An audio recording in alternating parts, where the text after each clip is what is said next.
జయ తల సద్గురు ప్రభు మహారాజుకు జయ. అమ్మ ఏంటంటే అమ్మ, ఇప్పుడు మనం చెప్పుకున్నాం కదా, ఇది చాలా సింపుల్గా అనిపిస్తుంది. రుణానుబంధ రూపేణ పశు పత్ని సుత ఆలయ. అర్థమైందమ్మా?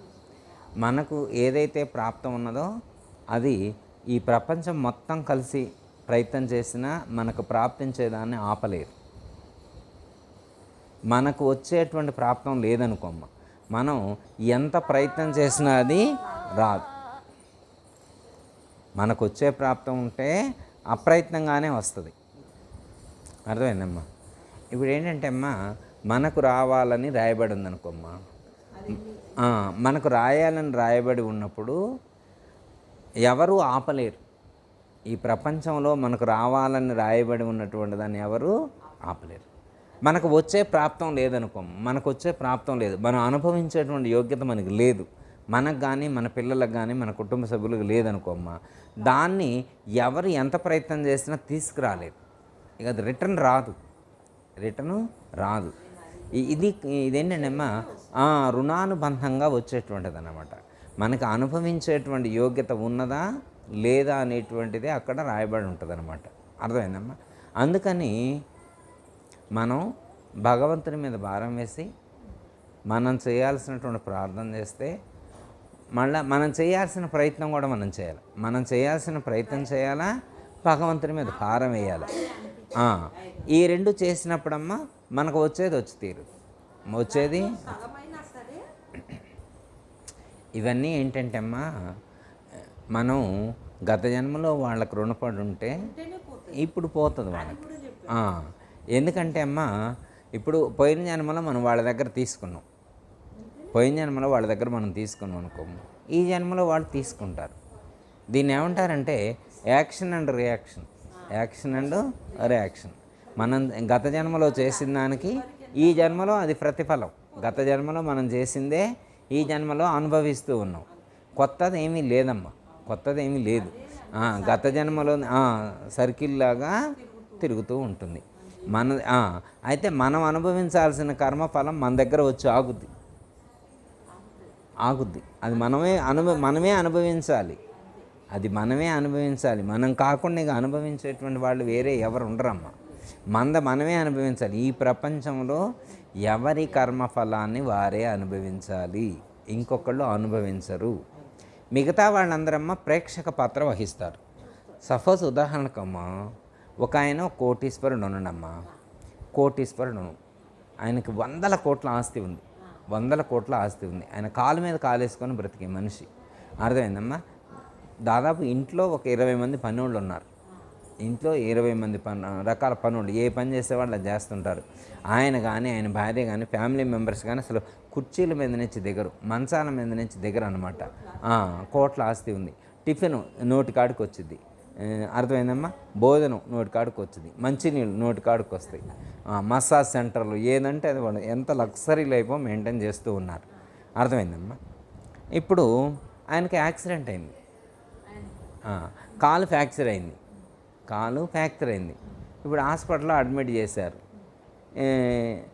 ఇప్పుడు 20 మంది డాక్టర్లను పిలిచిండు. ఇప్పుడు చుట్టూ 20 మంది డాక్టర్స్ ఉన్నారు, కాలు నొప్పి లేస్తుంది. ఇప్పుడు ఆ డాక్టర్లు ఏమైనా తలా కొద్దిగా పంచుకుంటారా?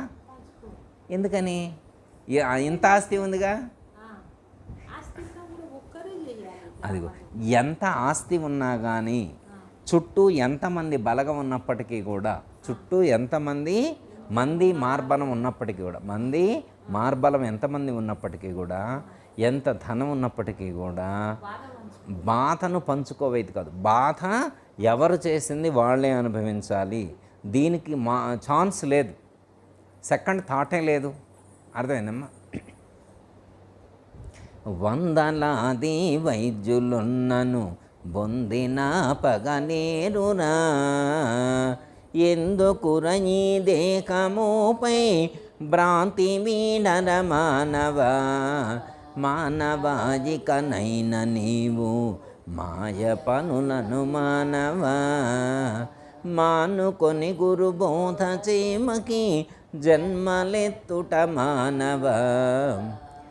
అపరిమిత ధనరాశులున్నను ఆపలేవిక ప్రాణమున్.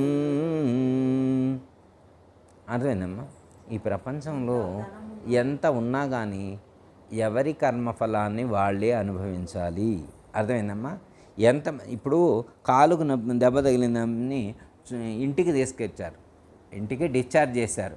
డిశ్చార్జ్ చేసిన తర్వాత పెద్ద హాల్లో మంచి బెడ్ వేశారు, హాయిగా పడుకుండు.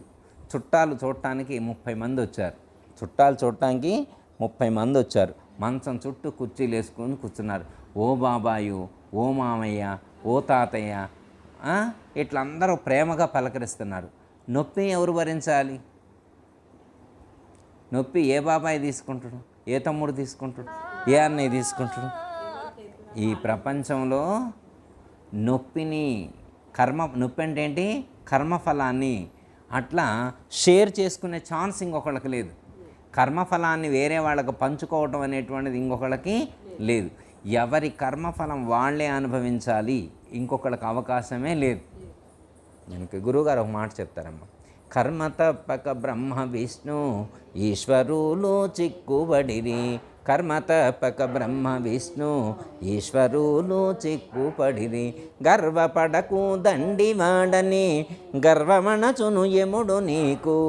గర్వపడకు దండివాడని గర్వమణచును యముడు నీకు. మానస నీ వినావే భూతమూల చట్టమేమో గనావే. కర్మ తప్పక బ్రహ్మ విష్ణు మహేశ్వరులే చిక్కులో పడ్డారు.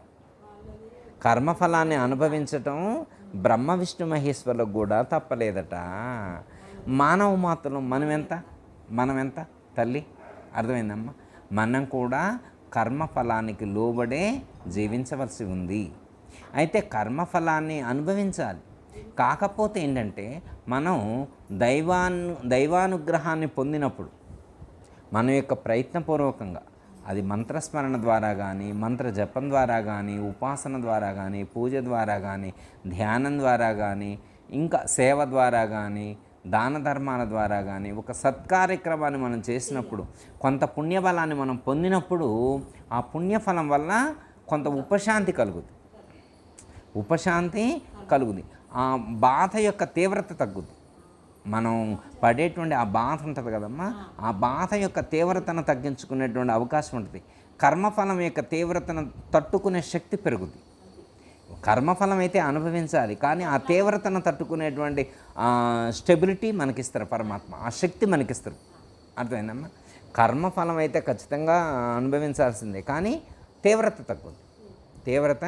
తగ్గుద్ది. మనకు చెప్తారు కమ్మా, గొడ్డలతో పోయేదాన్ని గోటుతో తీసేస్తారు అంటారు. విన్నారమ్మా సామెత? పెద్దదాన్ని చిన్నగా చేసేస్తారు, పెద్ద ప్రమాదాన్ని అలా చిన్నగా తీసేస్తారు. మనకి యాక్సిడెంట్ అయిందమ్మా, యాక్చువల్గా యాక్సిడెంట్ అయినప్పుడు వాడికి కాళ్ళు చేతులు మొత్తం మంచాన పడాలన్నమాట. అలా కాకుండా వీళ్ళు భక్తులు అయినప్పుడు 10 మంది మేలు కోరి ఈ సమాజంలో లోక కళ్యాణం కోసం సత్కర్మలు చేసినప్పుడు కాళ్ళకి చేతులకే తగులుతాయి, కానీ పైన దెబ్బలు తగిలి వాళ్ళకి మంచి జరుగుద్ది. అర్థమైందమ్మా? అంత తీవ్రత ఉండదన్నమాట, అంత ఇబ్బంది వీళ్ళు పడరన్నమాట. కొంచెం తక్కువ ఇబ్బందితో తప్పించుకోగలుగుతారు. అర్థమైందమ్మా? అదే అనమాట. అంటే మనం ధర్మంగా జీవించినప్పుడు, దైవానుగ్రహాన్ని పొందినప్పుడు, సత్కర్మానుష్ఠానం చేసినప్పుడు, పుణ్యఫలాన్ని మనం పొందినప్పుడు మనకు ఆ కర్మఫలం యొక్క తీవ్రత తగ్గుతుంది. కర్మఫలం యొక్క తీవ్రత తగ్గినప్పుడు మనం సుఖంగా ఈ ప్రపంచంలో, ఈ లోకంలో జీవించేటువంటి అవకాశం ఉంటుంది. కష్టం రాదని కాదమ్మా, కష్టం వస్తుంది. కాకపోతే ఆ కష్టాన్ని ఎదుర్కొనే శక్తి కూడా ఇస్తాడు పరమాత్మ. ఇప్పుడు ఒకళ్ళకి ఎట్లా అంటే అమ్మా, యాక్సిడెంట్ అవ్వాలని రాస్తుంది వాళ్ళ కర్మఫలంలో యాక్సిడెంట్ అవ్వాలని చెప్పి రాస్తుంది. కర్మఫలంలో యాక్సిడెంట్ అవ్వాలని రాస్తుంది.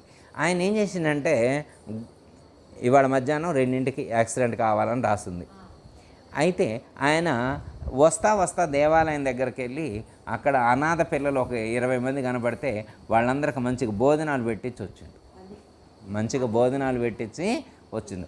రావటం వల్ల యాక్సిడెంట్ అయింది. కాకపోతే ఈయనకి యాక్చువల్గా ఈయన కర్మఫలంలో కాళ్ళు 2 ఇరగాల, కానీ ఈయన యాక్సిడెంట్ అయింది ఎక్కడంటే హాస్పిటల్ ముందే పడ్డాడు. ఈయన అదృష్టమే. ఇప్పుడు మంచి పని చేసిందిగమ్మా, మంచి పని చేయటం వల్ల ఏమైందంటే ఎక్కడో అడవిలో కింద పడకుండా, ఇప్పుడు ఎక్కడో అడవిలో పడ్డాడు అనుకోమ్మా, ఏముంటుంది, హాస్పిటల్కి వచ్చేసరికి సగం పెరిగిద్ది. ఇంకా ఇప్పుడు ఏమైందంటే అంబులెన్స్ కూడా రావాల్సిన అవసరం లేదు, డైరెక్ట్ స్ట్రెచ్చర్ తీసుకొని వచ్చి హాస్పిటల్లోకి తీసుకెళ్ళి అడ్మిట్ చేసుకున్నారు.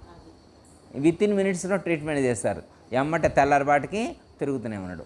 ఎన్ని అంటే వస్తా 20 మంది పిల్లగాళ్ళకి అన్నదానం చేసి వచ్చిండు, 20 మంది అనాథలకి మంచి ఫుడ్ పెట్టించండి అనమాట. పుణ్యఫలం. అందుకే మంచి పని చేసినప్పుడు ఆ మంచి ఫలం మనకి సపోర్ట్గా ఉంటుంది. చూడండి అమ్మ, మనకి వెనకటి రోజుల్లో మన పెద్దవాళ్ళు ఏమనేవాళ్ళు అంటే, ఏదైనా ప్రమాదం జరిగిందనుకో అమ్మ, ఏమంటారంటే వీడు ఏ జన్మలో చేసిన పుణ్యం అడ్డుపడింది, పుణ్యం అడ్డుపడింది అంటారు. విన్నారా మీ మాట? అదే అదే పుణ్యం అడ్డుపట్టం అంటే ఇదేమ్మ. పుణ్యం అడ్డుపట్టం అంటే మనం ఎప్పుడు ఏ జన్మలో చేసిందో, ఈ జన్మలోది కావచ్చు, గత జన్మలోది కావచ్చు, అంతకు ముందు జన్మలోది కావచ్చు, మనం చేసినటువంటి పుణ్యం మనకు అడ్డుగా వచ్చి నిల్చొని మనకు వచ్చేటువంటి ప్రమాదాన్ని ఆపుద్ది, మనకొచ్చే ప్రమాదాన్ని ఆపుద్ది. ఇది ఎవరు చెప్పారు? భగవద్గీతలో శ్రీకృష్ణ పరమాత్మే చెప్పారు. మనం సత్కర్మ చేస్తే ఆ సత్కర్మ యొక్క ఫలం మనకి సపోర్ట్గా ఉంటుంది, కాబట్టి మీరు సత్కర్మానుష్ఠానం చేయండి అని చెప్పారు. సత్కర్మానుష్ఠానాన్ని ప్రోత్సహించారు. నిష్కామ కర్మ అన్నారు, ప్రతిఫలాన్ని ఆశించకుండా సత్కర్మలు చేయమన్నారు. కర్మ చేయకుండా ఉండే అవకాశం లేదా? కర్మలు చేయాలి, కాకపోతే ఏంటంటే సత్కర్మలు చేయాలి. సత్కర్మలు కూడా ఎలా చేయాలంటే ఏ కోరిక లేకుండా, ప్రతిఫలాన్ని ఆశించకుండా. మనం చేయాల్సింది మనం చేస్తే ఆయన ఇవ్వాల్సింది ఖచ్చితంగా ఆయన ఇచ్చి తీస్తారు. మనం అడిగితే అడిగినంత ఇస్తారు, అడగకపోతే అనంతంగా ఇస్తారు అంటారు. అడిగితే అడిగినంత ఇస్తారు, అడగకపోతే అనంతంగా ఇస్తారని కూడా చెప్తారు. అయితే అలా ఇస్తారు అనే నమ్మకం మనకు ఉండాలి. నమ్మకుంటే, ఇప్పుడు భగవంతుడి మీద నమ్మకం ఉంటే ఎవరు కూడా అలా మాట్లాడరమ్మ. ఇప్పుడు చాలామంది అమ్మ నాకేమి ఇచ్చిండు దేవుడు, ఏమి ఇచ్చిండమ్మ, అన్ని అప్పులేగా ఇచ్చింది. అప్పులు దేవుడు ఇచ్చిండా మనం చేసినామమ్మ? నాకు ఈ జబ్బు ఆయన ఇచ్చిండండి, జబ్బు ఆయన ఇచ్చినా మనం తెచ్చుకున్న జబ్బులు. కొన్ని జబ్బులు స్వయంకృతమమ్మ. ఏమంటారంటే స్వయంకృత అపరాధం అంటారు. స్వయంగా వాళ్ళంతా వాళ్ళు చేసుకున్నాయి, స్వయంగా వాళ్ళంతా వాళ్ళు చేసుకున్న వాటిని స్వయంకృత అపరాధాలు అంటారు. కొన్ని కర్మఫలాలు ఏంటంటే ఖచ్చితంగా మనం అనుభవించాల్సినవి ఉంటాయి. మనం అనుభవించాల్సినవి ఉన్నప్పుడు మీరు ఎన్ని యోగ శాస్త్రాలు చదివినప్పటికీ కూడా, ఎన్ని ఆసనాలు వేసినా, ఎన్ని ఆహార నియమాలు పాటించినా కానీ, ఎన్ని టిప్స్ ఫాలో అయినా కానీ అది అనుభవించేది ఖచ్చితంగా అనుభవించి తీరవలసిందే అని చెప్పారు. ఎందుకంటే ఒక ఆయన అంటాడు, నేను యోగా చేస్తున్నా కదా జబ్బు నా దరి చేరదన్నాడు. నేను ఆసనాలు వేస్తున్నా జబ్బు నా దరి చేరదన్నాడు. నేను అమృతాహారాన్ని చేస్తున్నా నా జబ్బు నా దరి చేరదన్నాడు. కానీ కొన్ని కర్మఫలాలు ఉంటాయమ్మ. మనకేంటంటే జబ్బులు ఎట్లా వస్తున్నాయి అనుకుంటున్నాం మనం? మనిషికి జబ్బులు ఎట్లా వస్తున్నాయి అనుకుంటున్నారు చాలామంది. ఏమనుకుంటున్నారంటే ఎందుకు వస్తున్నాయో తెలుసమ్మా జబ్బులు? ఇంకోటి ఏంటో చెప్తామ్మా ఏనండి, మీకు అర్థమయ్యేటి ఇంకోటి చెప్తా. ఎవరికైనా జబ్బు వచ్చిందనుకో, అయ్యో పాపం అట్లయింది అంటాం, అయ్యో పాపం అట్లయింది అంటాం. కింద పడ్డాడు, అయ్యో పాపం కాలు ఇరిగిందంట వాడికి అంటాం. అర్థమైందమ్మా? ఒకళ్ళకి సపోజు ఆపరేషన్ చేస్తారంట, నిన్న దాకా బాగుండు, అయ్యో పాపం వాడికి ఆపరేషన్ అయిందంట. ఆపరేషన్ ఎందుకైంది? ఆపరేషన్ అయింది అంటలా, డైరెక్ట్ అంటలా, పాపం ఆపరేషన్ అయింది, పాపం వల్ల ఆపరేషన్ అయింది. అయ్యో పాపం కింద పడ్డాడు, పాపం వల్ల వాడు కింద పడ్డాడు. మామూలుగా పడ్డవాడు పాపం అని అంటారమ్మా? ఇప్పుడు వాడు కింద పడ్డాడు అనుకో, అయ్యో పాపం కింద పడ్డాడు, అయ్యో పాపం, పాపమే వాడిని పడేసింది. అయ్యో పాపం వల్ల వాడు పడ్డాడే, మోకాలు ఇరిగింది, 2 కాళ్ళు. వీడిని అసలు అంటే వాడు ఎందుకు పడ్డాడో వీడే చెబుతున్నాడు, డిసైడ్ చేస్తున్నా కానీ వాడికి తెలియట్లేదు అనమాట. ఒరే నువ్వు ఉత్తగా కాదురా పడ్డది, పాపం చేయటం వల్లే పడ్డడవరా అని అయ్యో పాపం అంటాడు. అయ్యో పాపం కింద పడ్డవారా అంటాడు. అంటే పాపం వల్ల కింద పడ్డాడు, పాపం వల్ల హాస్పిటల్కి వెళ్ళాడు, పాపం వల్ల ప్రాబ్లమ్స్ ఫేస్ చేస్తున్నాడు, పాపం వల్ల అప్పులైంది. అర్థమైందమ్మా? మనం ఈరోజు అనుభవించేటువంటి జబ్బులు కానీ, ఈరోజు అనుభవించేటువంటి దుఃఖాలకు కానీ కారణం దుష్కర్మ ఫలమే. మనం గత జన్మలలో చేసినటువంటి కర్మఫలం యొక్క రిజల్ట్ అలా ఉంది. ఇప్పుడు చాలామంది అనేది ఏంటంటమ్మా, యోగా గురువులకు కూడా ప్రాబ్లమ్స్ ఉన్నాయి. యోగా వాళ్ళకు కూడా కొంతమందికి ఉన్నాయి. నేను చెప్తా ఒక దీనికి వేదాంతంలో ఒక మాట చెప్పారమ్మా. ఏం మాట అంటే, పూర్వజన్మ కృతం పాపం వ్యాధి రూపేణ పీడ్యతే. విన్నారా ఈ మాట? అమ్మ అమ్మ లక్ష్మి గారు విన్నారా? పూర్వజన్మ కృతం పాపం వ్యాధి రూపేణ పీడ్యతే అంటే మనం పూర్వజన్మలో చేసినటువంటి కర్మఫలాలు ఎలా అనుభవిస్తాము? వ్యాధి రూపేణ పీడ్యతే. అది వ్యాధుల రూపంలో వచ్చి పీడిస్తాయి. ఆయన యోగా టీచరే, ఆయనకి ఎందుకు కడుపు నొప్పి వచ్చింది? పూర్వజన్మ సుకృతం. అది పూర్వజన్మ కృతం పాపం. అర్థమైందమ్మా? ఆయనకి మరి హార్ట్ ప్రాబ్లం ఎందుకు వచ్చింది? ఒక యోగా గురువు గారికి స్టంట్ ఎందుకు వేశారు? పూర్వజన్మ కృతం పాపం. మరి ఒక యోగా గురువు గారికి స్పాండ్లైటిస్ ఎందుకు వచ్చింది? పూర్వజన్మ కృతం పాపం. అర్థమైందమ్మా? ఒక యోగా గురువు గారికి కిడ్నీ ప్రాబ్లం ఎందుకు వచ్చింది? పూర్వజన్మ కృతం పాపం. అర్థమైందమ్మా? అంటే ఒకడు బిర్రుగా తిని గుర్రు పెట్టి నిద్రపోతున్నాడు, వాడికి ఏ జబ్బు లేదు. ఒకడు అన్ని అమృతాహానం దేవిస్తాడు, ఎన్ని రూల్స్ మెయింటైన్ అవుతాడు అనమాట. ఆయిల్ ఫుడ్ తీసుకోడు, ఏం తీసుకోడు అనమాట, ప్రశాంతంగా హాయిగా ఉన్నాడు. ఒకడు అన్ని రూల్స్ ఫాలో అయ్యేవాడు హాస్పిటల్లో ఉన్నాడు, ఏమి రూల్స్ ఫాలో ఉన్నాడు, ఆరాంగా తిరుగుతున్నాడు. మాకు ఎంత చెప్పిద్దు అనమాట, రూల్స్ ఏం అవసరం లేదంటది. అర్థమైందమ్మా? ఇవన్నీ మనకు అవసరమా అంటది. అంటే మరి ఈ లెక్కలో చూస్తే అవసరం లేదు. అదే చెప్పిద్ది అనమాట, సూత్రం అదే చెప్పిద్ది అనమాట మా అక్కయ్య గారు. పూర్వజన్మ కృతం పాపం వ్యాధి రూపేణ వేడదే. వాడికి పూర్వజన్మ పాపం వల్ల జబ్బు రావాలి తప్ప, ఇప్పుడు నువ్వు ఈ రూల్స్ ఫాలో అయితే మాత్రం, రూల్స్ ఫాలో అయితే ఉండే ప్రయోజనం కూడా ఉంటుంది తల్లి. కాకపోతే మొత్తం అలా కొట్టేయకూడదు, అలానే కొట్టేయకూడదు. ఇప్పుడు మనం ఈ భగవద్గీతలో మరి శాస్త్రంలో అదే చెప్పింది. పూర్వజన్మ కృతం పాపం అంటే పూర్వజన్మలో చేసినటువంటి పాపం వల్ల వచ్చేటువంటి ఫలితాన్ని అనుభవించక తప్పదు, అనుభవించవలసిందే. అంటే ఎవరు అనుభవించవలసింది వాళ్ళు ఖచ్చితంగా అనుభవించి తీరవలసిందే. దాన్ని ఆపడం ఎవరి వల్ల అవ్వదు.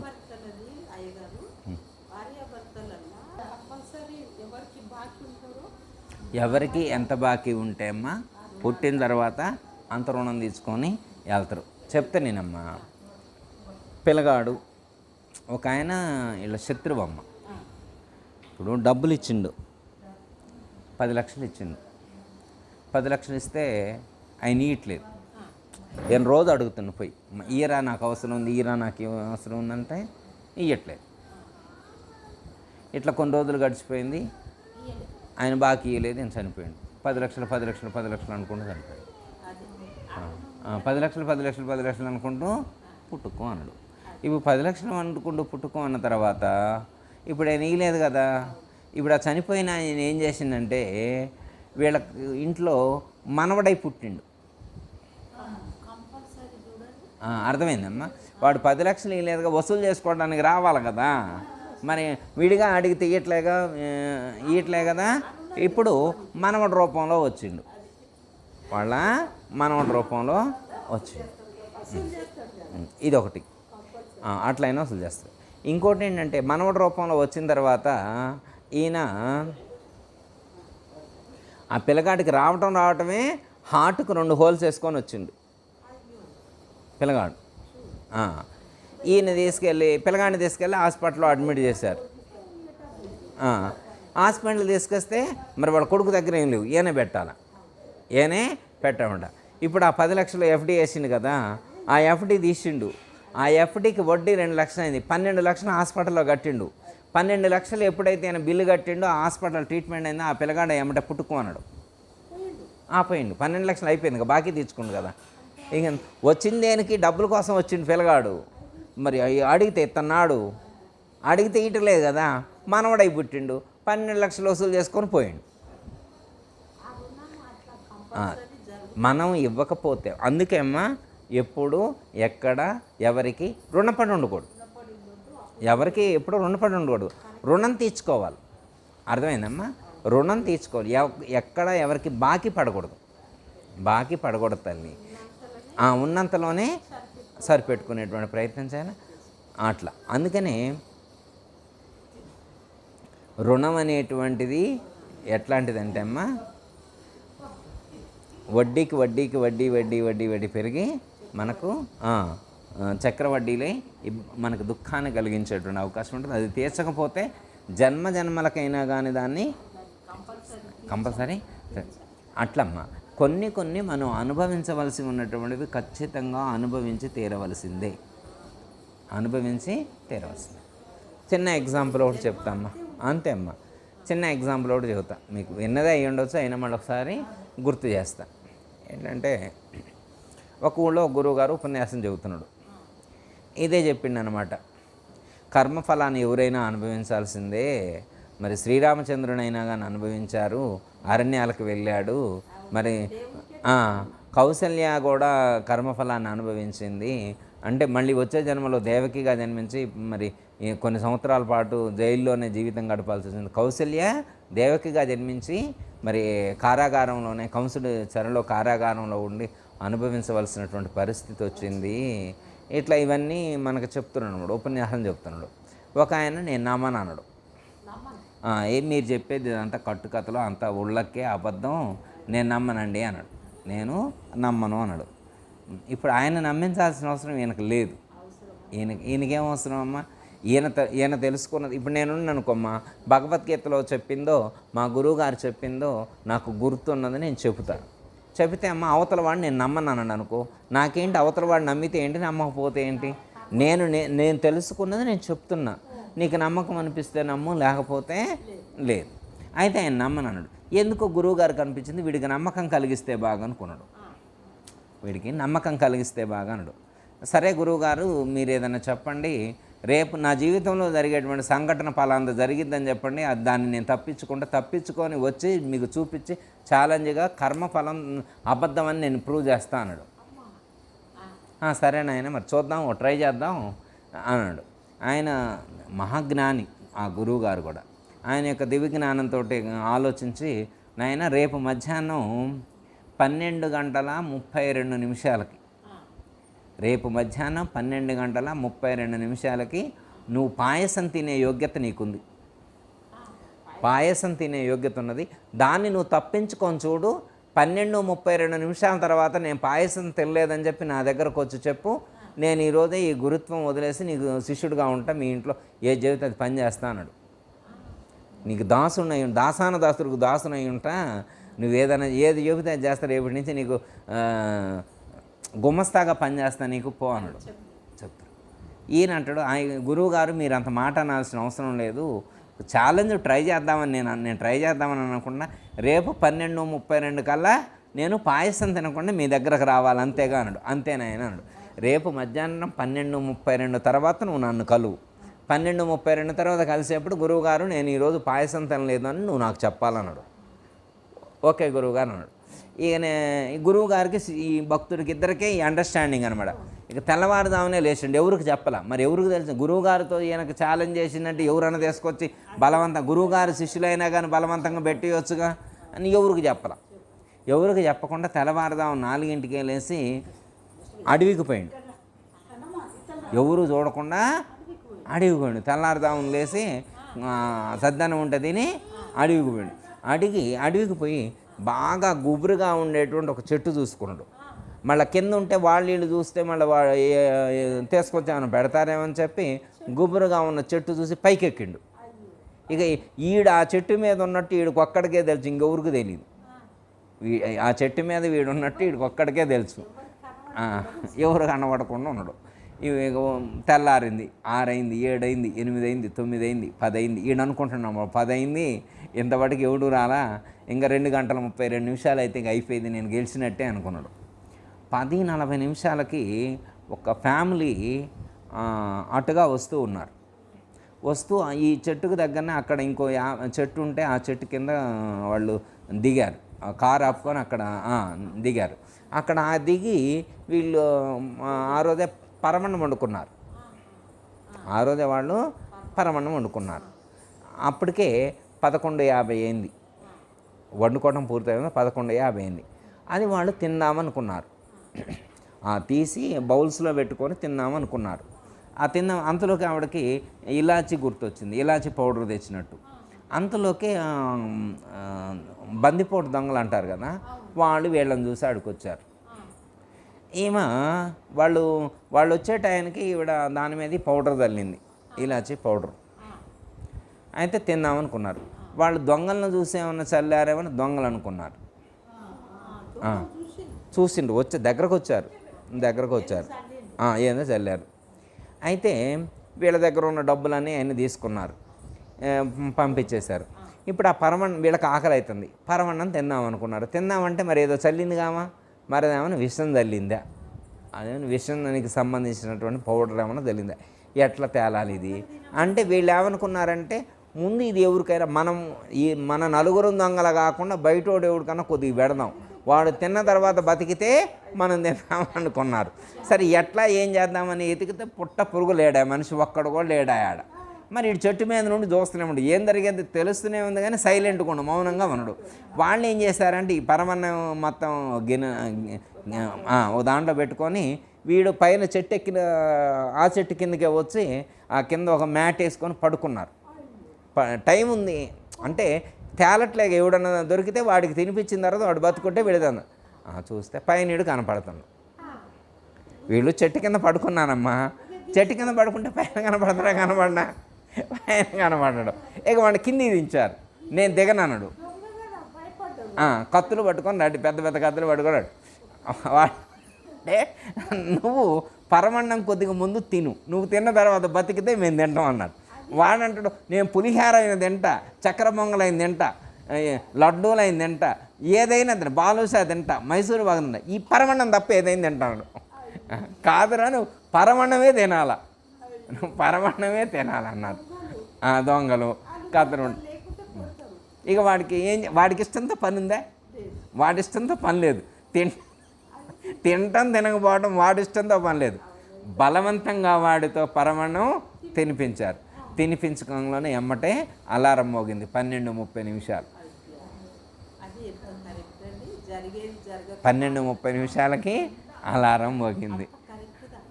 పరమన్నం తిన్న తర్వాత వీడు బతికే ఉండు. అప్పుడు దొంగలు వీడిని వదిలిపెట్టే, పోరా నీ బతుకు పో అని అన్నారు. ఆ మిగిలిన పరమన్నం వాళ్ళందరూ హాయిగా తిని వాళ్ళ తారిని వాళ్ళు. అప్పుడు వీడు గురువు గారి దగ్గరకు వచ్చి, గురువుగారండి మీరు చెప్పింది సత్యం, అంటే నేను ఈరోజు పరమన్నం తినాలి అనేటువంటి కర్మఫలం నా జీవితంలో రాసుందని చెప్పాను, అది ఖచ్చితంగా నేను అనుభవించాను. నేను ఎన్ని ప్రయత్నాలు చేశానో తప్పించుకుందామని. అది అంటే అమ్మ నేను ఎన్నో ప్రయత్నాలు చేశా తప్పించుకుందామని, నా వల్ల అవ్వలేదు. నేను తప్పించుకుందామని ఎన్నో ప్రయత్నాలు చేసినా ఇది నా వల్ల అవ్వలేదు అన్నాడు. ఇంకో ఎగ్జాంపుల్ ఒకటమ్మ, మీకు తెలిసిందే మళ్ళీ ఒకసారి గుర్తు చేస్తా. ఒకరోజు ఒక వైకుంఠంలో మీటింగ్ పెట్టారు. దేవతలందరూ మీటింగ్ పెట్టుకున్నారు.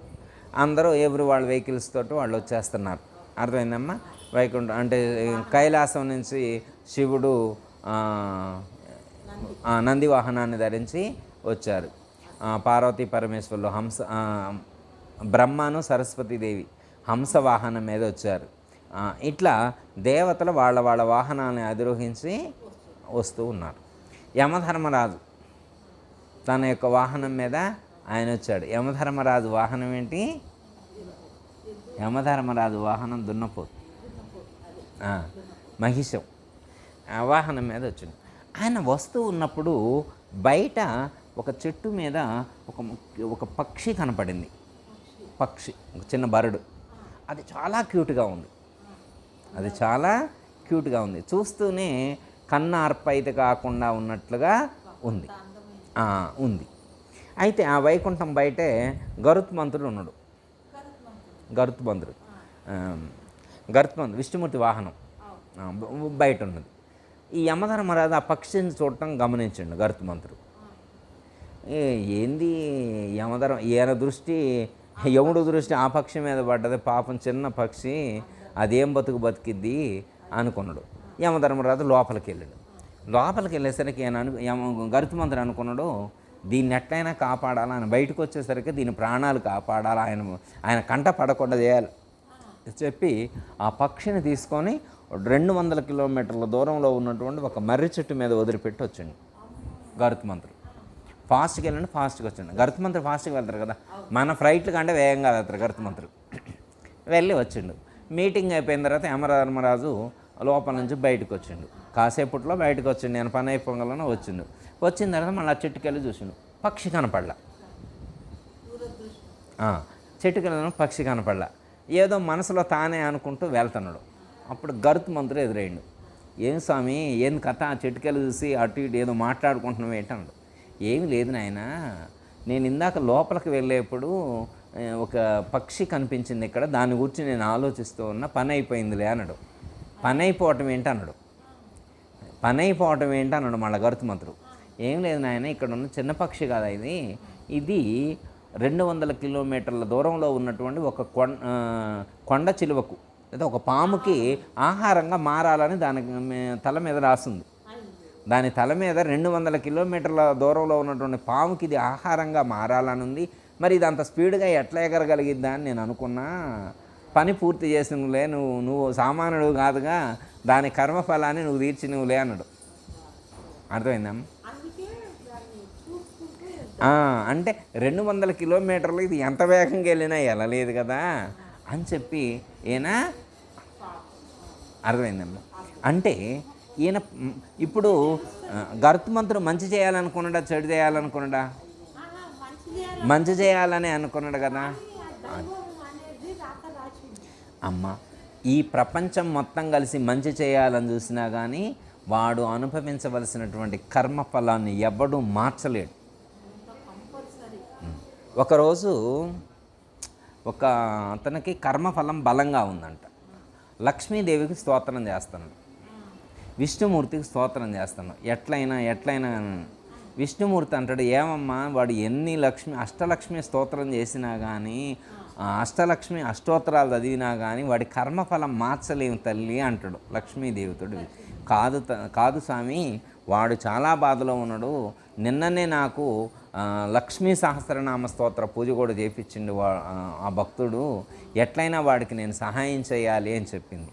చెప్తే సరే, ఇతను అష్టదరిద్రం కర్మఫలంగా రాయబడి ఉందని విష్ణుమూర్తి అంటాడు, నేను బాగు చేస్తాను లక్ష్మీదేవి అన్నది. ఈడ వెళ్తూ ఉంటాడు. లక్ష్మీదేవి ఏం చేస్తుందంటే నగలు, బంగారం నగలమ్మ, 2 కేజీల బంగారం నగలు తీసుకొచ్చి అక్కడ మూట పడేసింది. వాడు వెళ్ళే దారిలో మూట పడేసిండు.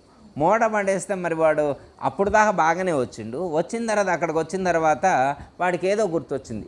కళ్ళు లేని వాళ్ళు ఎలా నడుస్తారో అలా ప్రాక్టీస్ చేస్తే ఎలా ఉంటుందని చెప్పి మనసులో థాట్ వచ్చింది. అయితే నేను ఇక్కడి నుంచి అక్కడ దాకా కళ్ళు మూసుకొని నడుస్తాను, నేను ప్రాక్టీస్ చేస్తాను అని చెప్పి ఆ ధనం మూట ఉన్న కాడ కళ్ళు మూసుకొని నడిచిండు. తర్వాత మామూలుగా నడిచిండు. అప్పుడు విష్ణుమూర్తి అంటాడు, కర్మఫలం వాడికి అలా చేసింది అనమాట. కర్మఫలం కళ్ళ ముందు కనపడుతున్నా కానీ అంటే ఉపయోగపడేటువంటి ధనం వీడి కళ్ళ ముందే ఉంది, కానీ కర్మఫలం కళ్ళు మూసింది. అంటే మనం అనుభవించవలసినటువంటి కర్మఫలితం ఎక్కడ ఉన్నా ఎప్పుడైనా ఖచ్చితంగా అనుభవించి తీరవలసిందే. కాకపోతే ఏంటంటే మనం దైవాన్ని ఆరాధించటం ద్వారా, సత్కర్మానుష్ఠానం చేయటం వల్ల, పుణ్యఫలాన్ని పెంచుకోవటం వల్ల ఆ ఫలం యొక్క తీవ్రతను తగ్గించుకోవచ్చు, ఆ యొక్క వేగాన్ని తగ్గించుకోవచ్చు. అర్థమైందమ్మా? మనం చేయాల్సింది ఏంటంటే కర్మఫలాన్ని మార్చుకోవటం కాదు, తగ్గించుకునే ప్రయత్నం చేయాలి. ఇంకా కర్మఫలం నశింపజేసుకోవాలి అంటే అది జ్ఞానం. ఆత్మజ్ఞానాన్ని పొందినటువంటి వాళ్లకు కర్మఫలం నశించిద్ది అన్నారు. ఇక వాళ్ళ కర్మఫలం బాధించదు అని చెప్పి భగవద్గీతలో చెప్పారు. జ్ఞానాగ్ని సర్వకర్మాణి భస్మసాత్ కురుతే అర్జున అన్నారు. జ్ఞానం అనేటువంటి అగ్ని చేత సర్వకర్మఫలాలన్నీ కూడా దగ్ధమవుతాయని మనకు చెప్పడం అనేటువంటి జరిగింది. జ్ఞానాన్ని, ఆత్మజ్ఞానాన్ని ఏ సాధకుడైతే సద్గురువులను ఆశ్రయించి భగవద్గీతలో శ్రీకృష్ణ పరమాత్మ సూచించినటువంటి ఆ యొక్క ఆత్మజ్ఞానాన్ని సముపార్జించుకుంటారో ఆ జ్ఞానాన్ని పొందినటువంటి వాళ్లకు కర్మఫలాలు నశిస్తాయని చెప్పారు. ఇప్పుడు కర్మఫలాలు నశించాలంటే ఏం చేయాలంటే మనం ఆత్మజ్ఞానాన్ని పెంపొందింపజేసుకునేటువంటి ప్రయత్నం చేయాలి. దయతల సద్గురు ప్రభు మహారాజుకు. అందరికీ జై గురు. మరిన్ని ఆధ్యాత్మిక రహస్యాల కోసం అచల బోధ, ఆత్మబోధ, భగవద్గీత, అలాగే పండుగల్లో దాగిన అర్థాలు, అంతరార్థాల కోసం మరియు యోగము, ధ్యానము మొదలైన అనేక ఆధ్యాత్మిక తెలుగు ప్రవచనాల కోసం క్రింద ఉన్నటువంటి రెడ్ కలర్ సబ్స్క్రైబ్ బటన్ను క్లిక్ చేయండి. అలాగే ప్రక్కనే ఉన్నటువంటి గంట సింబల్ను నొక్కండి. అలాగే ఈ వీడియో మీకు నచ్చినట్లయితే లైక్ చేయండి మరియు షేర్ చేయండి. జై గురు.